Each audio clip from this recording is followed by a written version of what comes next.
Hello everyone, સ્વાગત છે આપ સૌનું ટાર્ગેટ જીપીએસસી યુટ્યુબ ચેનલમાં. મિત્રો, આપણે ભારતના ઇતિહાસની અંદર બહુ સરસ મજાના ટોપિક્સ ભણી ગયા, જેમાં આપણે છેલ્લે સિંધુકીન સભ્યતાના સ્થળો અને એના સભ્યતાના પતન વિશે વાત કરી ગયા હતા અને અલગ અલગ મતની વાત કરી ગયા હતા. હવે આપણે આજના સેશનમાં નવા ટોપિકની શરૂઆત કરવી છે અને તે છે આપણો નવો ટોપિક જૈન ધર્મ.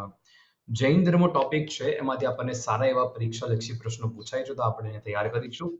ભગવાનના દર્શન કરી લઈએ. જય શ્રી શ્યામ, ખાટુ શ્યામ બાબાની જય. મારું નાનકડું ઇન્ટ્રોડક્ટરી પાર્ટ છે. 7 વર્ષ કરતા વધુ ટીચિંગ એક્સપિરિયન્સ મને આ ટીચિંગ ફિલ્ડની અંદર છે અને નીચે આપણે એક્ઝામિનેશન ક્લિયર કરવી છે. Teaching experience plus exam clear કરેલ ફેકલ્ટી સાથે તમે ભણી રહ્યા છો. અમારી એપ્લિકેશન સરળ પાઠશાલાને તમે બધા જ મિત્રો ડાઉનલોડ કરો, કારણ કે આપણે તમારી તમામ પરીક્ષાની તૈયારી માટેનું એક સોલ્યુશન છે, જે છે સરળ પાઠશાલા. ફેનકોલ એપ્લિકેશનમાં અમે તમારા તમામ પ્રકારના ડાઉટ સોર્ટ આઉટ કરાવડાવીએ છીએ. તમે અહીંયા લાભ લઈ શકો છો અમારી સાથે. યુટ્યુબ ઉપર ડેલી સાંજે 6:30 વાગે ભાઈ મોક થિયરી આવશે. મોક ટેસ્ટ પૂછી મૂકે, થિયરી વધારે આવતી હોય છે. ચલો, તો આપણે જૈન ધર્મમાં શું ભણીશું એ પહેલા વાત કરી લઈએ. આજના ટોપિકમાં ધાર્મિક આંદોલનની ઉત્પત્તિના કારણો, જૈન ધર્મમાં 24 તીર્થંકર લાંછન, મહત્વના મંદિર, ઋષભદેવ ભગવાન, નેમિનાથ ભગવાન, પાર્શ્વનાથ ભગવાન, મહાવીર ભગવાન, પછી 5 વ્રત, 5 સમિતિ, 3 ગુપ્તી, 4 ભાવના, પહેલી બીજી જૈન સંગતિ, જૈન સંઘ. બરાબર. પછી જૈન ધર્મની અંદર શ્વેતાંબર, દિગંબર, જૈન ધર્મ ગ્રંથ વિષય, ત્રિરત્ન, સિદ્ધાંત, યાદવાદ, અનંત ચતુષ્ટય, જૈન પ્રતીક ચિહ્ન અને આદર્શ વાક્ય મહત્વના ફેક્ટ બનીશું. ચલો, ઠીક છે. ધાર્મિક આંદોલનની ઉત્પત્તિના કારણે, શા માટે ધાર્મિક આંદોલન થયું? સમાજમાં ધાર્મિક કર્મકાંડોને બળ મળ્યું હતું. શું મળ્યું હતું ભાઈ? ધાર્મિક કર્મકાંડોને બળ મળ્યું હતું. સંપૂર્ણ વૈદિક સાહિત્યની રચના સંસ્કૃત ભાષામાં કરવામાં આવી હતી. હવે સમજો કે સામાન્ય પ્રજા છે, બધી જ પ્રજાને થોડીને કઈ સંસ્કૃત ભાષા આવડતી હોય. સંસ્કૃત વિદ્વાનોની ભાષા હતી, એ સામાન્ય લોકોને ના આવડે આવી રહ્યા, રાઈટ? તો સામાન્ય લોકોની ભાષાના સ્થાને માત્ર વિદ્વાનની ભાષા બની ગઈ. સંસ્કૃત ભાષા જનસામાન્ય ભાષા ન હતી. આ સેકન્ડ રીઝન છે. ત્રીજું છે વર્ણ વ્યવસ્થા જન્મ આધારિત બની ગઈ. જન્મ આધારિત વર્ણ વ્યવસ્થા મળી ગઈ. જ્ઞાતિ પ્રથાનો ઉદય થયો હતો, ત્યાંથી ઊંચ નીચના ભેદભાવ જબરદસ્ત વધી ગયા હતા. ચોથું કારણ, વિવિધ વિશેષ અધિકાર ભોગવનાર બ્રાહ્મણોની વિરુદ્ધ ક્ષત્રિયો દ્વારા વિરોધ થવાથી. બરાબર. આનું ઇન્ફોગ્રાફિક સરસ મજાનું છે, જે તમે જોઈ શકો છો અહીંયા. શૂદ્રોની સ્થિતિ તો ભાઈ દયજનક બની હતી. અન્ય વર્ણના લોકો માટે તેઓ અસ્પૃશ્ય ગણાતા હતા. વિવિધ વિશેષ અધિકાર ભોગવનાર બ્રાહ્મણો વિરુદ્ધ ક્ષત્રિયો દ્વારા વિરોધ થવાથી યજ્ઞ, ધાર્મિક વિધિ, ક્રિયાકાંડો જટિલ અને ખર્ચાળ બન્યા હતા.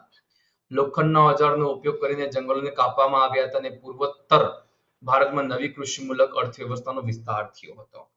તો આ જે છે ધાર્મિક આંદોલનની ઉત્પત્તિના કારણો હતા. મેન્સની એક્ઝામમાં તમને આ બધા ટોપિક પૂછાતા હોય છે, રાઈટ? તો તમારે ધ્યાનમાં રાખવાનું રહેશે. ટોપિક છે, આપણે ડિસ્કસ કરવું જ પડે એમ છે, એટલા માટે કર્યું. પણ એમાં વધારે આપણે અંડરસ્ટેન્ડિંગ નથી લેવાની, ક્લિયરલી સમજ પડે છે કે શું કહેવા માંગે છે ટોપિક. બરાબર. તમે નીચે જોઈ શકો છો અહીંયા. હવે 24 તીર્થંકર અને એમનું લાંછન છે, એને આપણે જોઈએ. બરાબર. તો ભાઈ પહેલા તીર્થંકર જે છે એ ઋષભદેવ ભગવાન છે, જે આદિનાથ ભગવાન તરીકે ઓળખાય. એમનો બળદ આકલો અથવા વૃષભ કહેવાય. અને ઋષભદેવ ભગવાનનું સૌથી મોટું મંદિર ગુજરાતની અંદર પાલીતાણા છે. અહિંસા નગરી, જૈન મંદિરોની નગરી, મંદિરોનું શહેર, તે જ. બીજું છે અજીતનાથ ભગવાન તીર્થંકર, એમનો હાથી. એમનું તારંગાજી તીર્થ મહેસાણા ખાતે ફેમસ છે. તમે ખ્યાલ રાખવું પડશે આ બધી વસ્તુ. ત્રીજું છે અહીંયા સંભવનાથજી. અહીંયા રેન્કિંગમાં મિસ્ટેક છે. સંભવનાથજીનો ઘોડો છે. ચોથા છે અભિનંદન સ્વામી, એમનો વાંદરો. પાંચમા સુમતીનાથજી, એમનો કોંચ આવે, કોંચ. પછી છઠ્ઠા પદ્મપ્રભુ સ્વામી, એમનું કમળ. સિમ્બોલમાં મિસ્ટેક છે, સિમ્બોલમાં અહીંયા મિસ્ટેક છે. પાર્શ્વનાથજી સાતમા આવે, એમનું સ્વસ્તિક ચિહ્ન આવે. ચંદ્રપ્રભુ સ્વામી છે, એમનું ચંદ્ર આવે. સુવિધિનાથજી છે, એમનું મગર આવે, સિમ્બોલમાં મિસ્ટેક છે. શીતલનાથજીનું શ્રીવસ્ત્ર છે, એ શ્રીવત્સ કંઈક આવું ટાઈપનું આવે છે, એ ચાર કોણાથી. પછી શ્રેયાંસનાથજીનો ઘેડો છે. વાસુપૂજ્યજીનો પાડો છે. 13મા છે વિમલનાથજી, એમનો સુવર. 14મા છે અનંતનાથજી, એમનો બાજ. પછી 15મા વજ્ર છે ધર્મનાથજી. આ ધર્મનાથજીનું મોટું જે મંદિર છે એ અમદાવાદમાં એક જગ્યાએ છે, તો એ તમારે મને કહેવાનું હઠીસિંહ ના દેરા જે છે ને તે રહ્યું છે. પછી હરણ છે શાંતિનાથજીનું. આપણે આપણી આ સ્લાઇડમાં આવી જઈએ, સિમ્બોલ નથી લેવું. શાંતિનાથજીનું હરણ છે.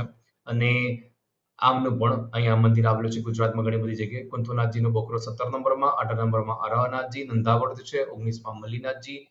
સ્ત્રી અને પુરુષ તીર્થંકર હતા એવું કહેવાય. સ્ત્રી શ્વેતાંબર લોકો કહે છે. અને પુરુષ દિગંબર લોકો કહે છે, બરાબર, મલ્લીનાથજીને. મનુષ્ય સામે કાચબો છે, નેમિનાથ ભગવાનનો નીલકમલ, હરીશનેમીજીનો શંખ, પાર્શ્વનાથ ભગવાન સર્પને મહાવીર સ્વામીનો શિવ. હરીશનેમી ભગવાન છે, નેમિનાથ ભગવાન છે, તે ગિરનાર ઉપર બિરાજિત છે, ગિરનાર પર્વત ઉપર મોટું મંદિર છે. પાર્શ્વનાથ ભગવાન શંકેશ્વર પાર્શ્વનાથ ભગવાન છે, બહુ ફેમસ છે આપણા ગુજરાતની અંદર, પાટણ ખાતે. અને મહાવીર સ્વામી જે છે એ સિંહ આવે, સિંહ મહાવીર સ્વામી છે, એમનું અહીંયા મંદિર આવેલું છે બોરીજ, ગાંધીનગર ખાતે. ચમત્કારિક મંદિર છે તે આવેલું છે. તો આ બધા ટોપિક આપણે અહીંયા ડન થયા 24 તીર્થંકરોના લાંછનના. હવે આપણે ટોપિકમાં આગળ વધીએ. શેત્રુંજય મહાતીર્થનો ફોટો તમને અહીંયા દેખાઈ રહ્યો છે ઇમેજમાં. તેના બાદ ગિરનાર રેવતક, જે ગિરનાર પર જે તીર્થ છે નેમિનાથ ભગવાન એમનું. તળાજા તીર્થ છે, સુમતીનાથ ભગવાનનું તીર્થ છે, આઈલુઆ, બરાબર, સ્વયંભૂ સુમતીનાથ ભગવાનની મૂર્તિ મળી આવી છે.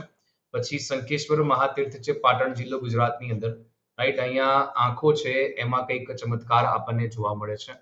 આંખનો ચમત્કાર છે તે આપણને કંઈક જોવા મળતો હોય છે એમ. પછી જો વાત કરીએ આપણે આગળ તરફ,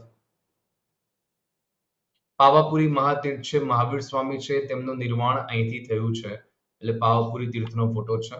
પછી આબુ તીર્થ છે, બરાબર, આબુ તીર્થ ફોટો તમે જોઈ શકો છો અહીંયા.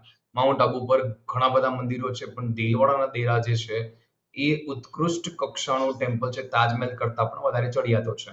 જીરાવાલા પાર્શ્વનાથ ભગવાન છે અને સહસ્ત્રપણા પાર્શ્વનાથ ભગવાન તમે ફોટોમાં જોઈ શકો છો. પહેલા ઋષભદેવ ભગવાનની આપણે વાત કરવી છે. જન્મ અયોધ્યા, ઉત્તર પ્રદેશ, ચૈત્ર કૃષ્ણ નવમીના દિવસે. કુળ છે ઈશ્વાકુ કુળના ક્ષત્રિય. પિતા કૌશલરાજ નાભિરાય, માતા મરુદેવી. પુત્ર છે ભરત ચક્રવર્તી, બાહુબલી. આ મેઇન બે પુત્રો હતા. વૃષભસેન થઈને ટોટલ 100 પુત્રો અને 2 પુત્રી હતી. પ્રતીક વૃષભ આકલ બળદ કહેવાય. તેમનો ઉલ્લેખ ઋગ્વેદમાં સૌપ્રથમ જોવા મળે, યજુર્વેદ, વિષ્ણુ પુરાણ, ભાગવત પુરાણમાં પણ જોવા મળે. ભાગવત પુરાણમાં તેમને વિષ્ણુના 24મા અવતાર પૈકીના એક અવતાર માનવામાં. મોસ્ટ ઇમ્પોર્ટન્ટ ક્વેશ્ચન છે ભાઈ, કયા પુરાણની અંદર વિષ્ણુના 24 અવતાર પૈકીના એક અવતાર ઋષભદેવ ભગવાનને માનવામાં આવે? તો ભાગવત પુરાણની અંદર, બરાબર. કયા તીર્થંકરનો ઉલ્લેખ સૌથી પહેલા ઋગ્વેદમાં જોવા મળે છે? તો આપણા ઋષભદેવ ભગવાનનો. વિષ્ણુ પુરાણ અને ભાગવત પુરાણની અંદર ક્લિયર લખ્યું છે કે નારાયણના અવતારના રૂપમાં આપણા ઋષભદેવ ભગવાન છે ઓળખાય છે. ઋષભદેવને આદિનાથ કે કેસરીયનાથ, કેસરીયજી ખાતે કાળા રંગની પ્રતિમા છે. જૈન ધર્મના સંસ્થાપક છે. જૈન અનુશ્રુતિ અનુસાર ઋષભદેવ પોતાનું રાજપાટ પોતાના પુત્ર ભરતને સોંપીને તપસ્યાનો માર્ગ અપનાવીને હિમાલયના કૈલાશ પર્વત ઉપર નિર્વાણ મોક્ષ પ્રાપ્તિ એમણે થઈ હતી, બરાબર. કોને મોક્ષ પ્રાપ્તિ થઈ હતી ભાઈ? એમને ઋષભદેવ ભગવાનને. ઓકે, ઋષભદેવ ભગવાન છે ગુજરાતી સાહિત્યમાં પ્રથમ પુસ્તકને રાસ સાલીભદ્ર સૂરી છે. પહેલું રાસ છે ભરતેશ્વર બાહુબલી રાસ. તેમાં ભરત અને બાહુબલી પહેલા જૈન તીર્થંકર ઋષભદેવના પુત્ર હોવાનો ઉલ્લેખ મળે. બંને વચ્ચે થયેલા યુદ્ધનું વર્ણન જોવા મળે. ભગવાન ઋષભદેવજીની 84 ફૂટ વિશાળ પ્રતિમા ભારતના મધ્યપ્રદેશ રાજ્યના બરવાની જિલ્લામાં 52 ગજા ગામમાં મળે. માંગી તુંગી મહારાષ્ટ્રમાં ભગવાન ઋષભદેવની 108 ફૂટ વિશાળ પ્રતિમા છે, રાઈટ. તો આપણે આ ઋષભદેવ ભગવાન વિશે અહીંયા પ્રોપર વેમાં ડિસ્કસ કરી ગયા, રાઈટ. મળીએ છીએ આપણે નેક્સ્ટ ક્લાસમાં, જેમાં આપણે નેમિનાથ અરિષ્ટ નેમી ભગવાનથી ચર્ચાને આગળ ધપાવીશું.